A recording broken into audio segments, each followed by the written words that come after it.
Good morning. One of the most famous pieces of advice ever given on how to make a speech was from Dale Carnegie, author of How to Win Friends and Influence People, who encouraged his readers to say what you're going to say it, and then say what you have said. James Lowther, a Speaker of the British Parliament in the early 20th century, had an even more succinct and perhaps more direct suggestion on how to give a good speech. Stand up, speak up, be bold, be clear, be brief, and then be quiet. Both pieces of advice make the process of effective public speaking sound remarkably straightforward, but anyone who's had to do it can tell you it's nothing of the sort. You need to be able to hold your audience's attention, make your message relevant, persuade them of your case, and come off as natural and relatable all in just a few minutes. For the past few weeks, the entire 9th grade has been taking part in this year's speech contest, and while it may have felt to some of them more like a chore than an opportunity, there's a definite reason that everyone in this hall has either gone through it or will go through it. Simply put, the ability to speak logically and coherently in public is something everyone is going to need at some point in their lives, and you may as well start to learn how to do it sooner rather than later. For the upperclassmen, it might be something you need to do as part of a college application or a job interview.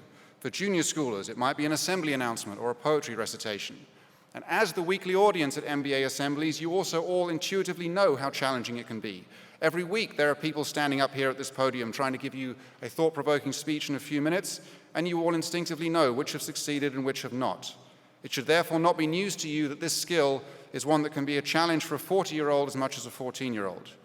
As such, everyone who's taken part in this contest should feel proud of themselves for having successfully completed it. And this morning, we're going to hear from the 3 gentlemen who scored the highest in the semifinals 10 days ago. Each year, students have a choice of topics to speak on.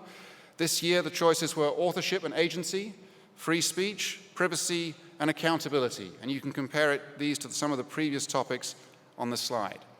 Our 3 finalists, in the order they will be speaking, are Jack Rogers, Russell Howard, and Jazz Oberoi. There will be a brief pause between each of the speeches as we tally the judges' votes, so please be patient during that time. Our distinguished judges for today's finals are Mr. Hamrick, Mr. Tillman, and Dr. Fuller. Thanks to all of them for helping out this morning, and many thanks in particular to Mr. Brown and Mr. Van Sitters for making the whole contest run smoothly. All 3 of the speakers you are about to hear from have done exceptionally well to be here this morning, so please listen to them attentively and show your appreciation for each of them once they are done. The first speaker is Jack Rogers, so please welcome him as he comes up here to get these finals underway. Hello, my name is Jack Rogers, and my speech is on the importance of accountability. Have you ever made a poor choice in life? Everyone has. However, what is more important than simply making a mistake is how a person responds to the problem. Some people may try to make excuses or lie to get out of a bad situation. And while this may provide a short-term solution, it almost always leads to feelings of guilt, sadness, and a worse outcome. For example, when I was in 1st grade, I was on what may have been the worst flag football team in the history of Tennessee. We had a dangerous combination of extreme overconfidence and complete lack of skill. Before one of our games, our less-than-stellar quarterback decided to show off his prowess by practicing a few kicks. He called me over to watch him kick, and I watched as the ball left his foot, only to immediately smash into a baby who was sitting on the sidelines. Rather than apologizing to the mother, or maybe even checking to see if the baby was all right, he dashed off, leaving me with the crying baby and completely failing to be accountable for his actions. While taking accountability may be difficult, we do not want to be the type of people who simply cower when faced with our problems. Instead, we should strive to face our problems head-on by being accountable. Taking accountability forces us to become responsible, which could be the difference between making a poor, risky decision and a safe one. Certain habits, such as drinking and drug use, can quickly devolve into something that seriously inhibits a person's day-to-day life if accountability is not present. There are nearly 400,000 adolescents in our country that struggle with alcohol abuse, and a staggering 625,000 who have admitted to vaping daily. If one notices a problem beginning to form, they need to take accountability and face their problems head-on, rather than waiting and allowing the problem to grow. The failure to be accountable not only seriously inhibits one's physical and mental well-being, but also their financial health. While being financially healthy may seem boring and pointless, it pays off and leads to more opportunities later in life. The average American has nearly $5,500 worth of credit card debt and a staggering $90,000 worth of total debt. These irresponsible spending habits can form quickly and have a wide range of effects, from increasing your debt to lowering your credit score to lowering your ability to accumulate wealth for retirement. Imagine watching all of your friends retire, but simply because of some poor financial decisions you may have made, you have to work 2, 3, maybe even 5 more years than the rest of your fellow colleagues. While being financially accountable is incredibly important, being politically accountable has an impact on our nation's future, and yet nearly a third of our country doesn't even bother to vote. Taking political accountability involves not only voting, but researching and considering who the best candidate is, rather than just simply picking the one who is in your party. And not only that, but voters must think about political topics and form their own opinions, rather than just simply taking the opinions of their friends, family, or figures online. Then the elected candidate has a responsibility to follow through on the campaign promises that they've made, and a responsibility to be accountable for the mistakes that they've made in office. But sadly, in the current state of the US political system, many of our nation's leaders are not held accountable. And one of the most egregious examples of this failure of accountability is New York Senator George Santos. Santos has lied in almost every aspect of his resume. He lied about where he went to college. He created a fake charity to make money for himself. He claimed that his grandmother died in the Holocaust and that his mother died in 9/11, both of which has been confirmed to be false. He has lied and deceived at every turn, and yet neither he nor his party is willing to be responsible for his actions.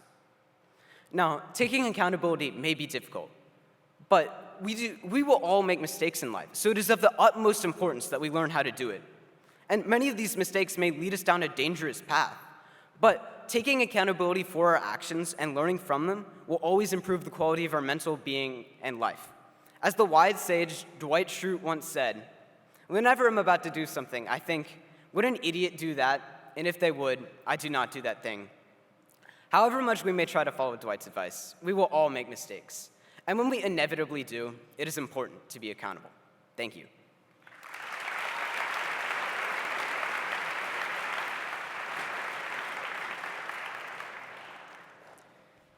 My name is Russell Howard, and my speech is entitled "The Hypocrisy of Ad Hoc Freedom." We must always take sides. Neutrality helps the oppressor, never the victim. Silence encourages the tormentor, never the tormented. The year was 1986, and Holocaust survivor Elie Wiesel spoke these words to warn humanity of a world without free speech, a world in which people would lack the agency to voice grievances about abusive government policy, a world in which Elie Wiesel himself had to survive as he and his family were interned into Auschwitz and Buchenwald, a world in which society's response to mass murder and genocide is silence. In 2023, his words still ring true. We live in a crisis of free speech, a paradox in which unrestrained expression can turn hateful, but restricted speech can leave hate unchallenged by public opinion. People only value free speech insofar as it is convenient for their agenda. And that logic of ad hoc freedom is destructive and sets humanity on a collision course with violence. But how can unconditionally accepting free speech resolve these issues? Think about a place like Taiwan. People there used to be able to protest about the harms of encroaching Chinese influence, which allowed the local populace to build unity with each other, while simultaneously generating momentum for breaking away from China. However, as China gradually encroached its influence, free speech was lost in Taiwan. The censorship that emerged there since isn't limited to politics. One Taiwanese pop song was banned because of one word, "you," because the government decided that it could have referred to the Communist Party. And the censorship that's emerged isn't limited to just Taiwan either. It forces people to ignore the mass murder of the Uyghurs in Xinjiang. It forces people to turn a blind eye to the authoritarian takeover of Hong Kong's previously democratic government. And yet, despite these atrocities, China still claims to uphold basic human rights, but only to prevent a UN intervention. Finally, and perhaps most importantly, independent of its political ramifications, it's important to understand the importance of free speech at the individual level. Think about an employee being silenced at work, or a student unable to express new ideas in an innovative school like this one. We need to empathize with these experiences to end this termination of new ideas. And given this social turmoil, the real question of the 21st century is how to respond. The time is now to reorient what it means to speak freely. It's time to rethink how we understand free speech. We need to unconditionally liberate human expression. Categorically accepting all free speech may seem difficult, given people inevitably differ in opinions, but accept it we must. We need to think critically about our governments, our institutions, and our militaries' grasp around freedom, lest humanity slips into a deeper darkness than it has ever known, created by the malignant shadow of authoritarianism cast from the collapse of free speech. Thank you.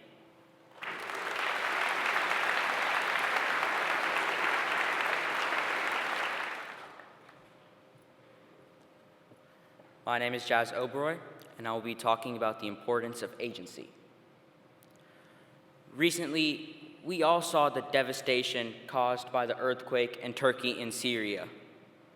In most pictures, you will not see soldiers or servicemen digging through the rubble. You will see civilians, like you and like me, using whatever they can, hammers and shovels, racing against time to find survivors. This is what agency looks like in action. The most powerful examples of agency can be found in the most desperate of circumstances. Asserting agency means the power to make choices, to control one's own decisions and actions, even in circumstances where external factors may limit your power. When we assert our agency, we not only have the potential to change our lives, but the world around us. Just like the men who continued to dig through the rubble and find survivors 10 days after the earthquake. You see, when we assert this agency, we act rather than react. We seek rather than receive. We determine and shape our lives rather than having it shaped for us. When we set goals and then strategically and decisively chase opportunities, we determine our future and shape our destinies. Research shows that people feel they matter not only when they feel valued, but when they feel like they can also add value or can contribute, thus exhibiting agency. Our recent speaker at MBA, Richard Reeves, described how some young men who committed suicide used words like worthless and useless to describe themselves. Such is the pain of feeling that your actions don't matter. Losing their sense of agency can cause people to take such extreme steps. However, not everyone has the same amount of agency. Agency can be influenced by various factors, such as social and cultural norms, access to resources and opportunities, personal experiences and circumstances, and systematic inequalities such as discrimination and prejudice. So you may ask, what agency does someone in an abusive relationship have? Do people living under a repressive regime have agency? Of course, there are limits to their agencies. They can't simply walk out of the relationships or take the streets and protest, putting their lives at risk.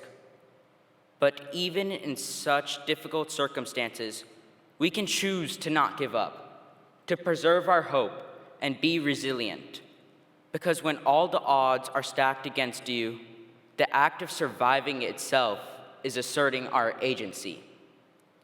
But would we rather live in a world where only a fortunate few have no limits to their agency, or one where everyone has an equal opportunity to flourish? Can those living in generational poverty dream of a better future? Yes, if their agency is to be resilient. Our agency compels us to create a more fair, just, and equitable society where it is possible for anyone to achieve their dreams. And how can we do this?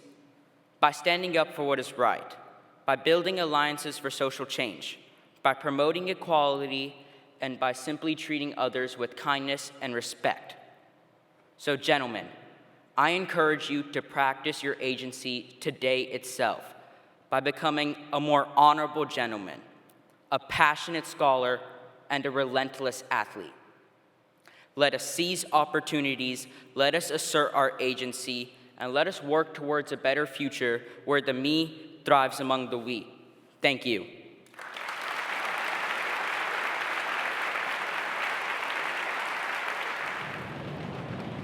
Okay, so we heard 3 excellent speeches. I want to thank once again the judges, and thank you, the audience, for listening so attentively. All the 3 finalists will receive a gift card for having made the finals. The winner will receive a $200 gift card for winning. And after tallying up the votes, the winner this year, making Dwight Schrute proud, is Jack Rogers.